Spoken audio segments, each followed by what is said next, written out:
Kung gusto mo ng electric scooter na practical, stylish at pwedeng pang araw-araw kasi nga road legal ito, nakarehistro na pwede mong i-consider as your first electric scooter. In almost 3 years na gumagawa ako ng mga review about electric vehicle, ngayon lang ako mag-i-start sa isang tanong. What makes a scooter a legend? Sa design ba?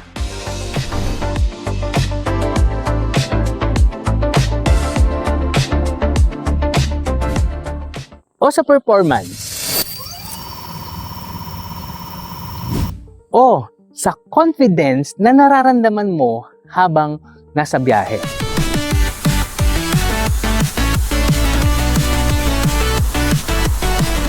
And today, let's take a closer look at the Sandra Legend and see kung deserving ba talaga ito sa pangalang Legend. I'm Mark from EV Channel PH. Tara, pag-usapan na natin itong electric scooter na ito.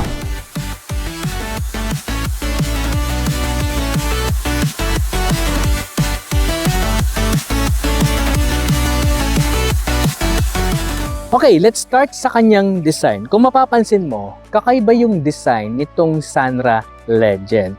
Hindi siya purely na retro at hindi rin naman fully futuristic. It's a perfect blend of both worlds. Hika nga, kalahating retro, kalahating modern scooter. So sa kanyang profile dito sa harap, kita mo rin naman yung classic look niya. So lalo na dito sa kanyang headlight. Naka-LED na yan. Then, of course, meron siyang DRLs dito and gray accent dito naman. So, pagbaba mo, dito mo makikita yung modern touch. Kasi meron siyang DRLs dito na lining. Then, sa baba niya, meron tayong Sandra lettering dito. Yan o, meron tayong small diamond shape design dito. At maganda rin ka-EV yung kanyang turn signal. At meron tayong Sandra lettering dito. And of course, yung gustong-gusto ko dito, ang features niya, wala akong nakikitang ganitong kagandang emblem sa ibang brand. Sabi ko nga sa last vlog ko ng Sandra, sa logo pa lang, nagsasalita na. So ito, naka-light up na, kaya ang ganda niyang tingnan, lalo na sa gabi. So, moving to the side, makikita mo yung clean body lines niya, no? Hindi siya sporty or aggressive yung look. So, ano siya, classy or elegant look pagdating sa side. So, ang ganda rin ng emblem niya rito, yung logo ng Sandra and Legend lettering. And of course, ito yung panel at footrest para sa ating OVR.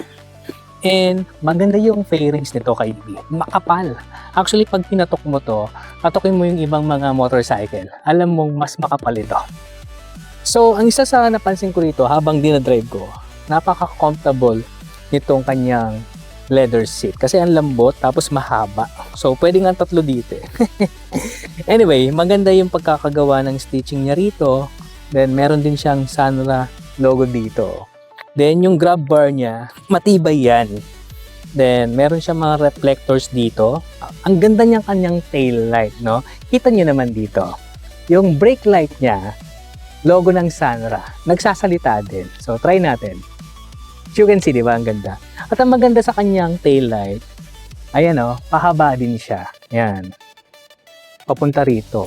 From side, back, and side again. Ang maganda rito sa crossing, the best ito kasi visible ito. Kasama pa yung kanyang reflectorize. Of course, yung kanyang turn signal ay napakaganda rin na kahit na masagi ng ganon, masagi ng ganyan, hindi yan basta-basta mababali. Banggitin ko lang, bukod dito, meron siyang mudguard dito sa loob.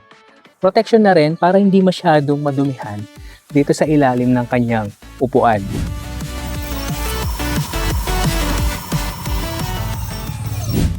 Now, let's talk about the performance. Powering the Sandra Legend, meron tayong 3,000 watts hub electric motor.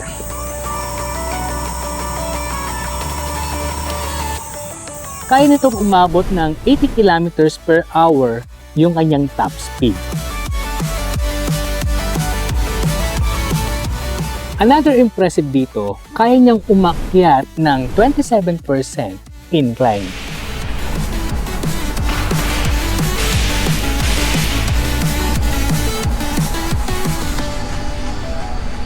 So pag-usapan naman natin yung nandito sa ilalim. Okay, halos wala siyang compartment ka EV. Ang pwede mo lang mailagay dito yung mga flat, no?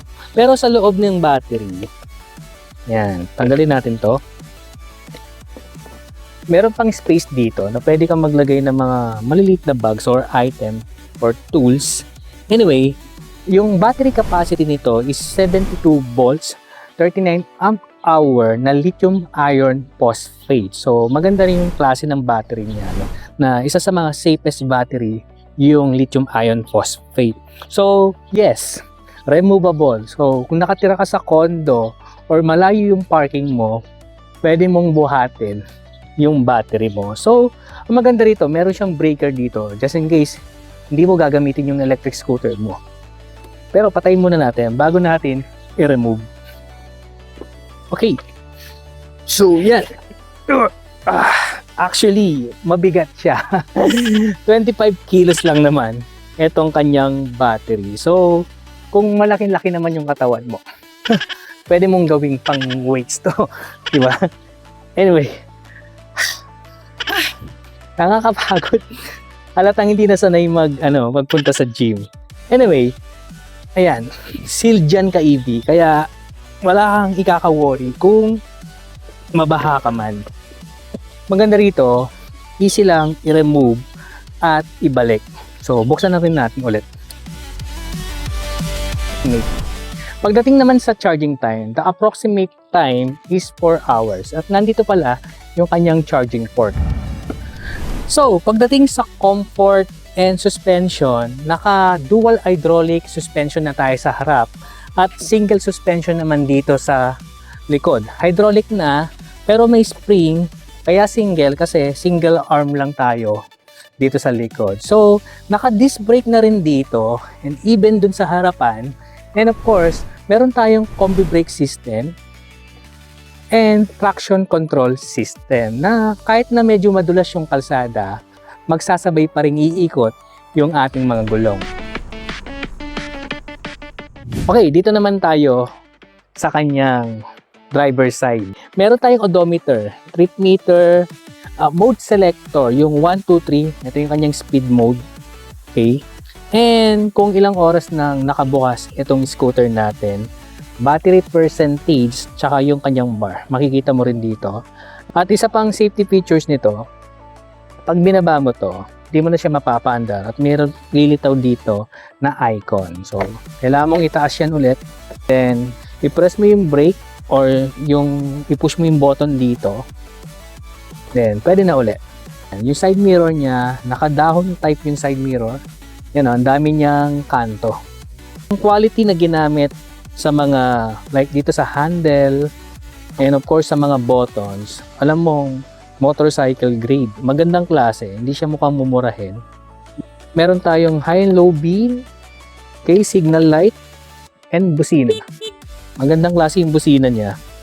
At dito naman sa kabilang side, yung D mode niya, ito yung pasulong, and then reverse. So, yung switch para sa ating headlight. Then, yung mode selector natin para sa speed, at yung park mode niya, kung gusto mong i-park mode para safe. At dito sa baba, ito, meron siyang side pocket dito. Okay, ito yung manual nyo. Ito. Anyway, maganda to. Natatakpan na, hindi mababasa dito sa loob. So, tama lang din naman. So, kasya dito yung 350 ml na bottle water. So, dito sa loob kay EV, meron tayong USB outlet para sa charging.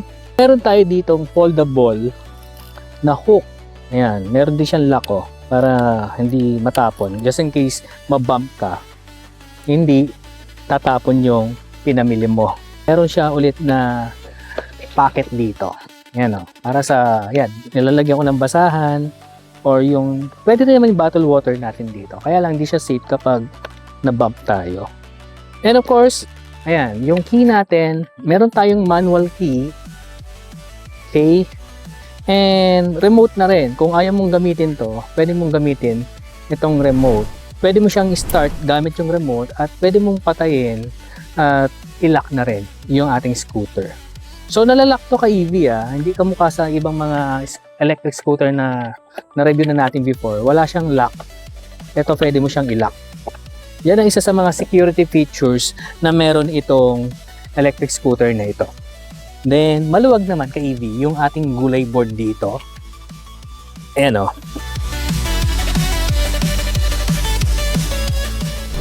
Another good thing dito sa Sunra Legend, fully road legal na ito. Narirehistro at ang good news, libre na yung 3 years registration nitong Sunra Legend. At isa pang good news, dahil nga wala tayong masyadong mailagay dito sa compartment natin, merong libreng top box from Sunra. So now, susubukan natin yung braking system niya.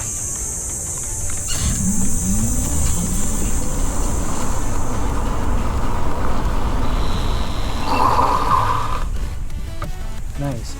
Hindi ka mag-i-slide ng ganun. So, okay siya. So, makapit. So, depende na lang sa piga mo. Pwede mo naman pigayin ng magaan lang. So, ako sinubukan ko talaga eh. Pero, one more.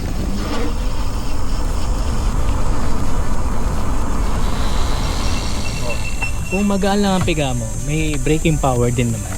So, hindi ka mag-worry kung maulan kasi meron itong traction control.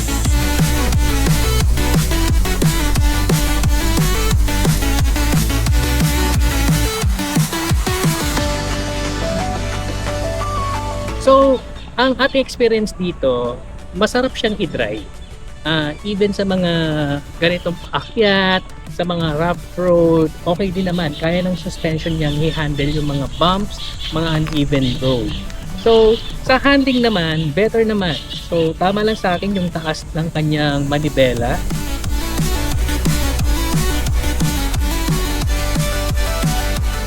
Sakto siya sa height ko, 5'6" ako, and even kahit siguro mga 5 flat, pwede sa kanila to. Then yung comfort ng kanyang upuan, masarap siyang upuan kasi ang lambot niya. So, napaka-comfy ng feeling ko rito. And of course, overall experience natin to, goods ito, lalo na sa city driving, daily commutes, and syempre, mas matipid ito versus sa mga ibang scooter na ginagamit na natin. Lalo na ngayon, pataas na ng pataas ang fuel. So, yun lang.